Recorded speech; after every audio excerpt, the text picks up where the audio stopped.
Okay, attempt number 1. Hi guys. This is the herbal that I was referring to in the previous video. It is a book originally published in 1698. It's a Dutch herbal, yes, by Stephan Blankaart. The Dutch herbal is what it says right there. And it's a really cute edition. Like you can see, it's not big, but it is fat. It has it's almost a facsimile edition, which is really cool. And my plan was, so I do have several like indexes and lists at the end. 621 pages of actual plant descriptions in here. I am sure there's a translation of this, but I am basically sharing this with you guys for the information that is in here about individual plants. I have been planning or wanting to read this book through and through, which is too much of the same thing. There's no storyline here, so I find that a bit hard to do. However, I thought if I just select individual plants, like for example our friend the mugwort, right, from here, and read to you what it says, and I sort of paraphrase that into English, then we might actually enjoy ourselves doing that. I acquired this book in August 1995 when my mother was still alive, so that puts it back a bit. The edition is actually a Dutch-Belgian combination publisher who republished this book in 1980. So the pages are actually facsimile pages. Let me put that up a bit closer. Does it focus onto the page? It would be so cool if it focused, because sometimes it does eventually focus. Maybe it doesn't know what to make of that. But there's pictures as well. Here's what looks like a carnation. See, I think there's 35 of these type of pictures in here. And I was going to tell you what it says in here about the mugwort. First of all, because then I will do also a second run of this. Here it is, Artemisia, page 84 and 85. What he does is he describes the plant first with either broad or narrow leaves, and they're deeply incised, I think the word is, white and woolly at the bottom and dark green at the top side, and so on and so forth. He describes a finer leaved version that is,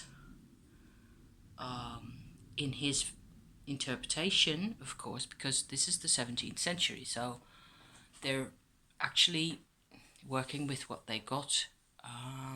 This is before Linnaeus, right? So there hasn't been really all that much plant classification going on. And you can tell, that's why this is fun to read. So he has two types. I am not sure whether there actually are two types. I've never encountered the other type. What he does say is that there are different colors, and the plant tends to get redder or greener and so on, depending on probably where it is growing. That's my addition to this text, because it doesn't say so here. And he says that it makes little yellow flowers, and then in the summer small round seeds. The roots are fibrous, which grow up every year, so the plant comes up out of the same root year after year. And also you can it grows up from the seed, and it grows by the roadside and sometimes near to the beaches or locations near the sea.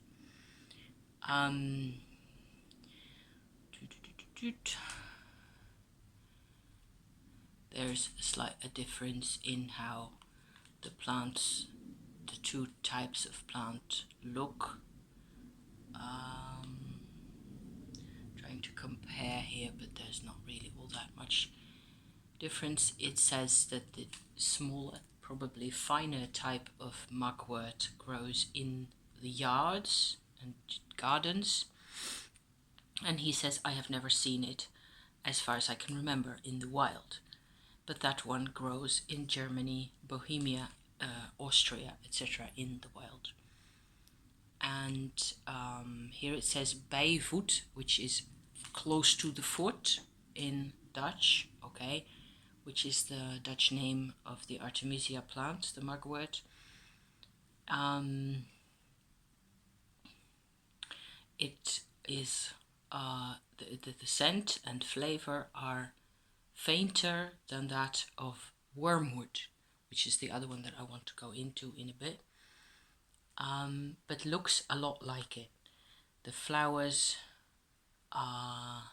become purple, whereas earlier he said it was yellow flowers. So it's not always completely consistent.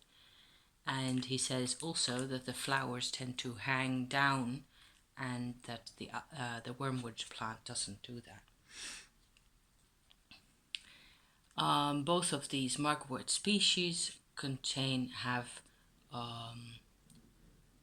fairly fragrant parts that warm the blood and thin it,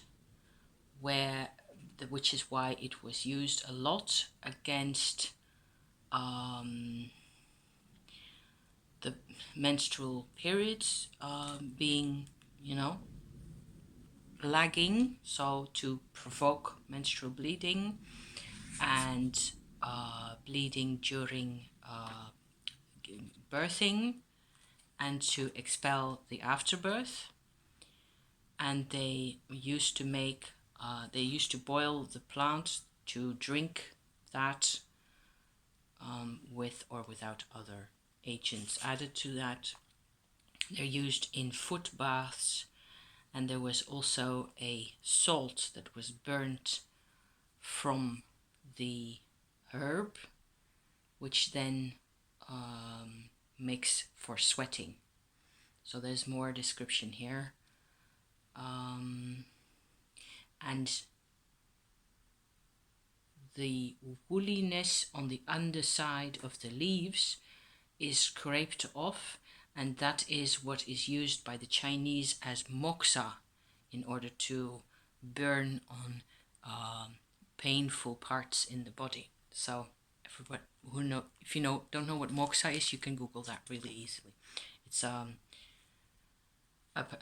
particular technique using some type of it looks a bit like a cigar, I think, and they're burnt close to the skin, and the heat of the actual burning mugwort plant extracts toxins from the body like that, is what I have been told. So far as to mugwort on this one, I'm going to pause for 1 second. Yes, because I harvested wormwood in the Alps, and I'm just trying to, in my bag, see whether I can find a decent branch to show you, and also to compare with the mugworts that we harvested earlier. Okay, I've got some. I had to mess around in this bag because it's in a paper bag, still drying slightly, together with raspberry leaf that I harvested in the same location. I'm still trying to get at a bit more of a leaf here. A lot of what I've got here are flowery ends that look like this. Let me see whether I can show that to you properly. Yellow, see? Yellow little buds there. I'm sure there must be a bit more leafiness down here somewhere.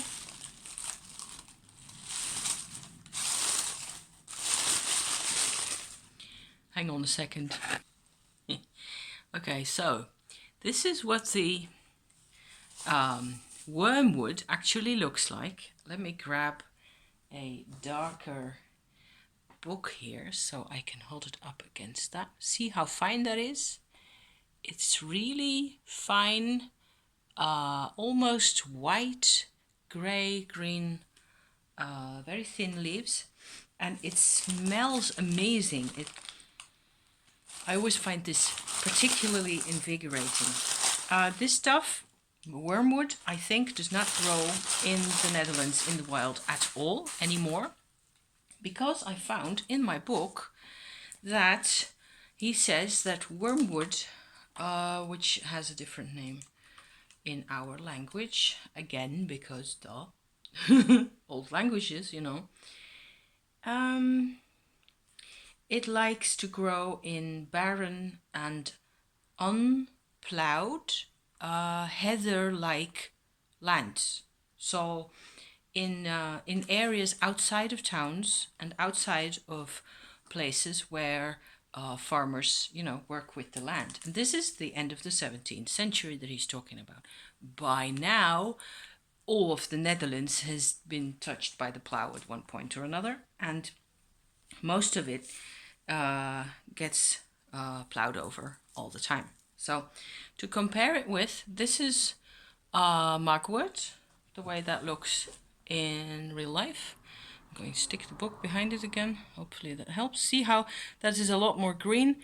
You can also see that this is the white underside, and there is some kind of a similarity. When you see them side by side, there's really, you can really tell they're different. And mugwort grows like 2 meters in, like 2 meters in size, really, and wormwood doesn't. It stays way down. So I am really glad that I actually did this bit of harvesting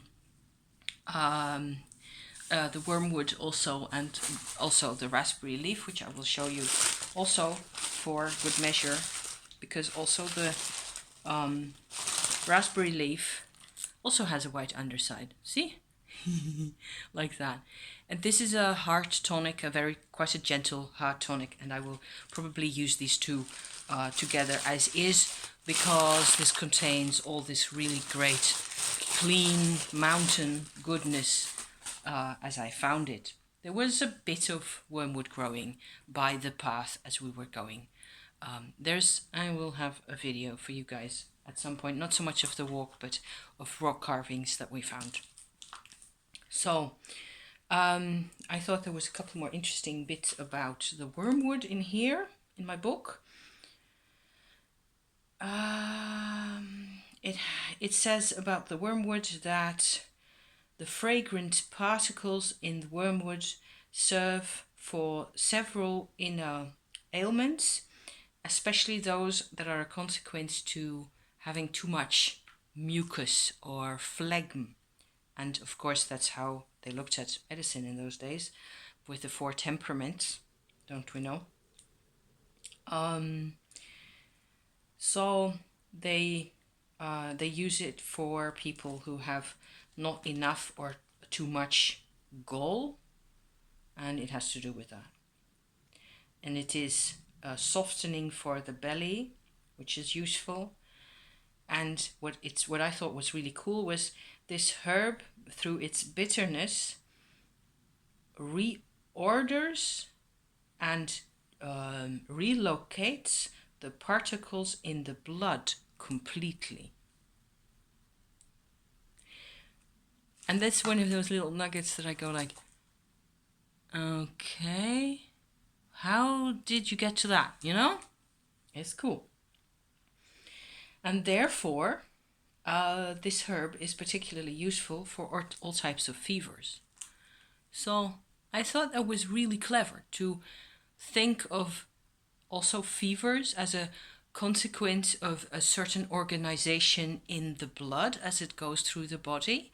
And if you can get a hold of the way the blood is organized, whatever that means, you know, I'm healthy. I hope you are relatively healthy, okay? But who knows?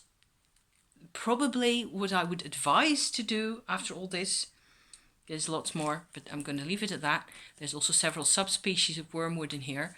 I'm kind of hoping it may inspire people, you know? Someone may find this entertaining, I suppose, yes, because some people do find me entertaining anyway.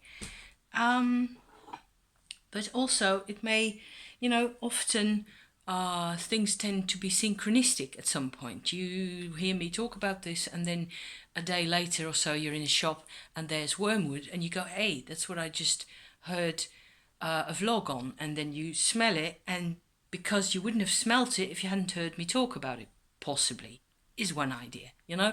And then if the smell appeals to you, for example, then you might take home some and find a way to work with it and investigate. So that's the general idea. I hope you enjoy my little Artemisia, you know, transgression. No, not a transgression. Digression. Yes, that's what it was, I think. It's still hot in here and I'm still sort of halfway melting. But yeah, I thought I might as well do a bit of recording of these things. This is a really enjoyable book. I really advise anybody to, if you ever encounter herbals of this type, of the, you know, the older centuries from before, if they're readable, because this one, the Dutch language is printed the way it was, but I can still I suppose, very easily read this. The sentences make sense to me. Sometimes I have to read them 2 times, but then, oh yeah, that's what he's on about, you know. So it's 17th century, I can work with. Older than that, it's more difficult. And of course, manuscripts are a lot harder to read, and it's a lot more study. But this is definitely one that I don't regret getting. So thank you for watching again, and see you soon on some other path. Okay, bye bye.